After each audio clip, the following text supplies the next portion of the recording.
Di video sebelumnya kan kita udah ngebahas tentang kita udah menghitung probabilitas dari random variable yang kita punya nih.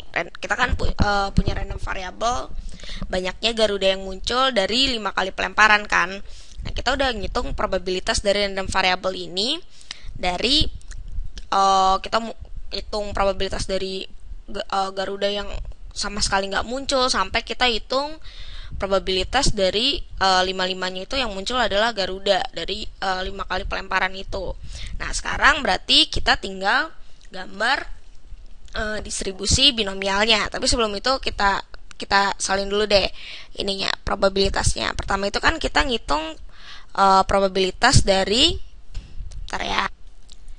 Nah, kita kan ngitung probabilitas dari banyaknya Garuda yang muncul itu nggak ada kan, jadi nggak ada yang Garuda yang muncul sama sekali, X sama dengan 0. Nah, ini kan probabilitasnya kemarin kita hitung di video sebelumnya 1/32. Nah, ini berarti 1/32. Nah, lalu banyaknya probabilitas Garuda yang muncul itu cuma sekali dari 5 kali pelemparan itu adalah 5/32. Berarti di sini dia 5/32. Nah, banyaknya Garuda yang muncul dari banyaknya Garuda yang muncul itu 2 dari 5 kali pelemparan itu probabilitasnya adalah 10/32. Nah, ini sama aja dengan 5/16 kan berarti. Nah, terus kita juga ngitung probabilitas dari Garuda yang muncul itu 3 dari 5 kali pelemparan.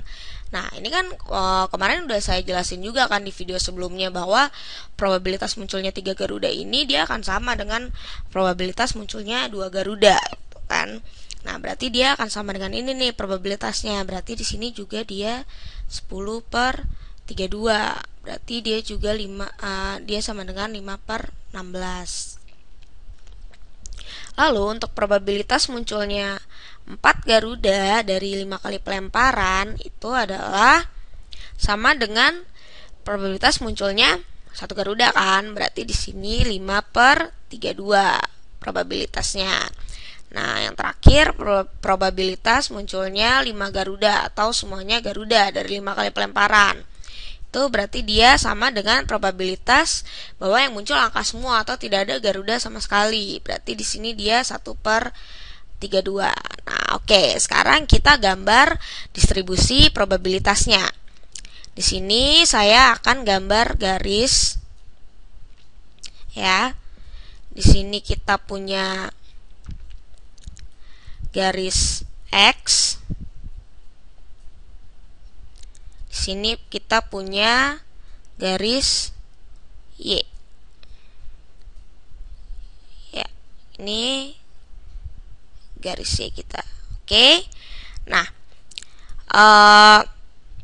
kita kan udah nyari probabilitas munculnya Garuda itu dari probabilitas munculnya tidak ada Garuda sama sekali sampai probabilitas munculnya 5 Garuda dalam 5 kali pelemparan. Berarti di sini di garis X ini kita punya probabilitas munculnya tidak ada Garuda sama sekali, probabilitas munculnya 1 Garuda, probabilitas munculnya 2 Garuda, probabilitas munculnya 3 Garuda, probabilitas munculnya 4 Garuda, dan probabilitas munculnya 5 Garuda.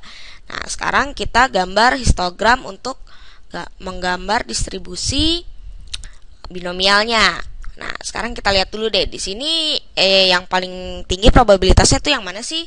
10/32 kan. Nah, 10/32 ini adalah probabilitas dari munculnya 2 Garuda dan munculnya 3 Garuda. Berarti di sini di grafik ini kita gambar histogram bahwa munculnya 2 Garuda itu adalah 10/32 dan ini sama dengan munculnya 3 Garuda 10/32 juga. Berarti di sini juga 10/32 ya kan? Oke, nah terus setelah 10/32 kita punya probabilitas 5/32. Nah, ini 5/32 ini adalah probabilitas dari munculnya 1 Garuda dan probabilitas dari munculnya 4 Garuda. Berarti di sini probabilitas munculnya satu Garuda kita punya 5/32. Di sini juga probabilitas munculnya 4 Garuda kita juga punya 5/32, ya kan? Oke.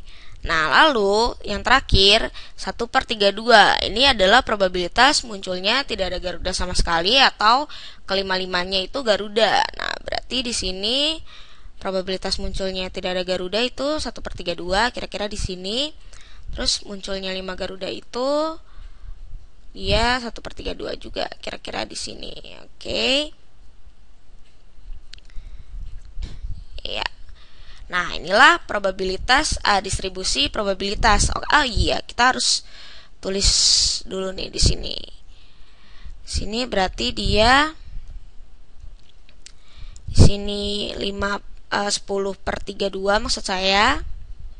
Di sini dia 5/32. Di sini dia 1/32 kan. Nah, inilah probabilitas maksud saya distribusi probabilitas distribusi binomial kita. Nah, ini kan distribusi binomial kita. Nah, binomial itu kan untuk variabel discrete. Berarti ini distribusi untuk variabel discrete seperti yang udah kita cari probabilitasnya di sini. Nah, kalau misalnya kita mau tahu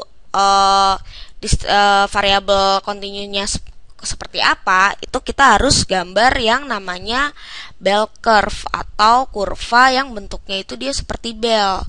Jadi dia di sini ini bisa kita gambar seperti ini. Nah, ya. Ya, kira-kira seperti inilah. Dia bentuknya hampir menyerupai bell kan. Nah, ini adalah probabilitas dari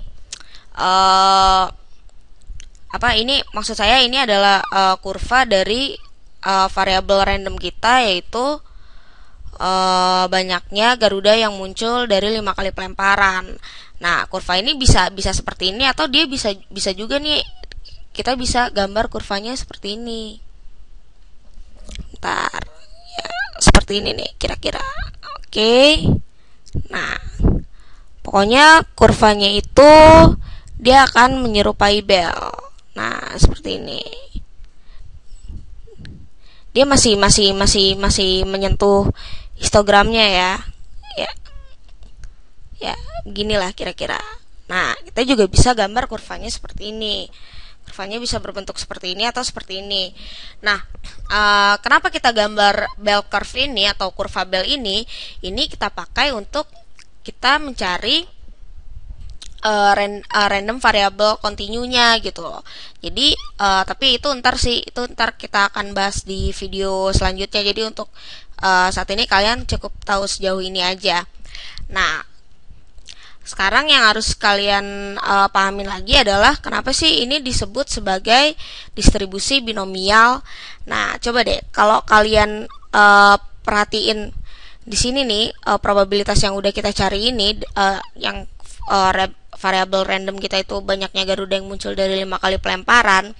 Di sini kan dia bisa misalnya kejadian munculnya 2 Garuda dari 5 kali pelemparan. Nah, berarti kan kalau misalnya kita mau cari probabilitas dari munculnya 2 Garuda dari 5 kali lemparan itu kan bisa aja kan dia kejadiannya seperti ini nih. Dia bisa aja G gambar angka lagi kan. Nah, ini kejadian ini dia punya probabilitas 1/32. Nah, sebenarnya kalian untuk cari probabilitas dari munculnya, ini misalnya aja ya munculnya 2 Garuda dari 5 kali lemparan itu, kalian bisa menggunakan yang namanya kombinasi. Misalnya di sini kita mau nyari probabilitas dari X itu random variabel kita banyaknya Garuda yang muncul dari 5 kali pelemparan sama dengan N. Nah, N-nya itu adalah banyaknya Garuda yang muncul. Nah, ini kalau misalnya kita pakai contoh yang di atas itu, yang ini, berarti dia ini sama aja dengan kombinasi kan. Nah, berarti di sini dia adalah 5 faktorial. 5 faktorial itu adalah kita ngelempar koinnya itu 5 kali kan.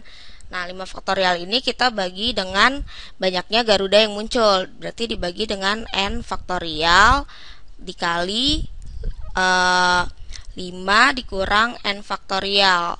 Nah, 5 ini adalah kita ngelempar koin 5 kali, dan N-nya ini adalah banyaknya Garuda yang muncul. Nah, ini nanti kita kali dengan, nah ini dikali dengan, nah kemungkinan terjadinya ini kan 1/32, berarti ini dikali dengan 1/32 seperti ini. Nah, ini kan udah seperti ini nih, berarti coba deh sekarang kalau misalnya kita mau cari probabilitas munculnya 2 Garuda, kan berarti N-nya 2 kan, berarti di sini N-nya kita ganti dengan 2 kan, berarti probabilitas munculnya 2 Garuda dari 5 kali pelemparan itu adalah 5 faktorial dibagi 2 faktorial, kan kita mau cari probabilitas munculnya 2 Garuda nih, dikali dengan 5 min 2 faktorial dikali 1/32 seperti ini kan. Nah, ini kan berarti dia sama aja dengan 5 faktorial per 2 faktorial dikali 3 faktorial lalu dikali dengan 1/32. 5 faktorial itu kan 5 kali 4 kali 3. Ini bisa kita tulis 3 faktorial seperti ini. Nah, 2 faktorial itu kan 2 dikali 1. Nah, karena di sini kita berhenti di 3 faktorial, ini kan juga 3 faktorial kan. Jadi, ini kita tulis saja 3 faktorial. Nah, ini nih dibagi ini nih bisa dicoret seperti ini. Nah, ini dicoret, ini dibagi 4 dibagi 2 kan 2. Berarti di sini 10. Nah, ini dikali dengan 1/32. Berarti probabilitas munculnya 2 Garuda dari 5 kali pelemparan itu adalah 10/32. Nah, jadi ini nih adalah binomial koefisien. Binomial koefisien itu adalah total kejadian dari munculnya Garuda. Nah, di sini nih kita sebut dengan N. Nah, ini kan kita udah ngitung nih. Ini itu kan 2 Garuda. Dia jadi kejadian dari munculnya 2 Garuda. Nah, kejadian dari munculnya 2 Garuda itu ada 10 kejadian. Nah, itu bisa. Nah, itu kalian bisa coba sih dengan kalian cari di sini munculnya 1 Garuda atau 3 Garuda dan seterusnya gitu loh. Nah, itu kenapa di sini disebut dengan distribusi binomial. Oke, sampai di sini dulu videonya, nanti kita lanjutin lagi di video selanjutnya.